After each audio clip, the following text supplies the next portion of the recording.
I'm here with Richard Hansen, who's a teacher at CSU Pueblo. Will you tell us what you teach? I teach three-dimensional design and sculpture studios. Can you tell us about your background as a sculptor and landscape architect?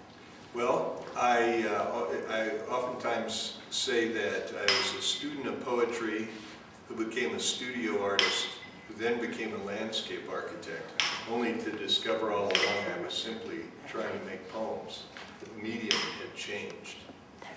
Why are you drawn to such elements as water and stone? I think that for me,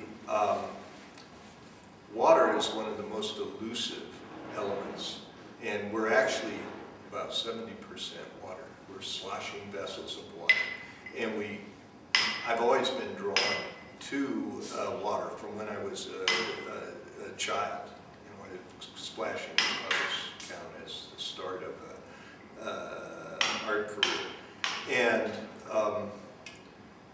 Jim Harrison, the poet, says, as the water flows, the earth is shaped. And that kind of sense, I've always been drawn to it, but it's almost like stone is the exact opposite. Stone is the most immutable and permanent. Water is the most elusive. And so I just see the two as being, there's such contrast in nature that they almost work together in a magical way. What influences your art? Boy, I would say I've always been drawn to nature. And in fact, when I was in college, they'd say Michelangelo looked at this block of stone and saw the figure and cut to free it. And I'd just look at the stone and go, wow, that's a cool stone. And so I realized once my love of nature and my interaction as I got to know Eastern art, where their goal was to move as close to nature as they could and still kind of express the essence of it. And so I would say that a deep connection with nature and the strong influence of Chinese and Japanese art. How has ecological thinking influenced your art? Well, you know, the idea of ecological thinking is, I think we start from a deep love of nature, and then we start to think about the relationships of, I guess for me, ecological thinking is about tuning in to the various relationships, not only the immediate ones, but the larger matrix of nature, so that rather than trying to express myself or express something of kind of a timely cultural, rather than having a timely cultural fixation, I see the idea that if we can actually, it sounds trite, but start to go with the flow of nature, and in not just how we might choose to express ourselves in the arts, but how we live, and suddenly ecological thinking would become, would kind of bring together nature and culture. So that's a rambling sort of talking around ecological thinking. What type of projects do you find more appealing, public or private commissions?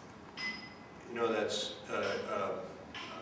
that's actually a very good question, and I would probably have to glibly say the project I'm working on right now, but I happen to be juggling one that's a very public project. It's a series of water features for courtyard gardens and it'd be intended to be a healing places for folks with mental challenges. And it's not only a space then hopefully that the water and the presence of the stones will be calming and soothing for them, but also for the staff that interact with them. So that's for a public institution, I'm quite excited. But I also have a wonderful Mary Jane Garth, who's an art collector, who lived in Aspen for a long time, but then is now back at her home in Texas, and she's commissioned me to do a piece for her residents, and so that gives me total freedom. And so I would say that I like both.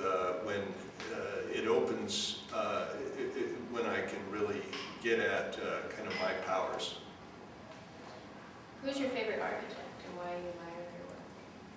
You know, when I saw that question, I thought, I have a number of folks that inspire me, but I'm probably going to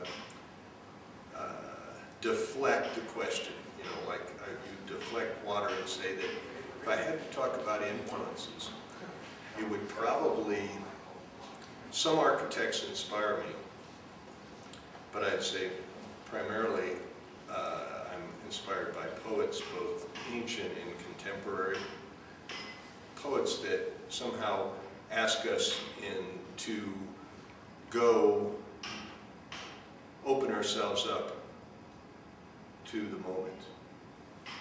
And then there's actually a list, there's a clay artist, Robert Turner, who just does these very fresh and powerful elements in clay.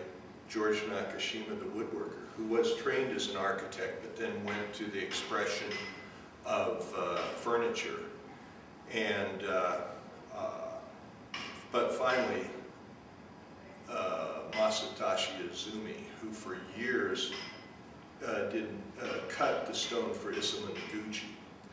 But after Noguchi's death in 1988, he began to do his own work, and it's very powerful and magical.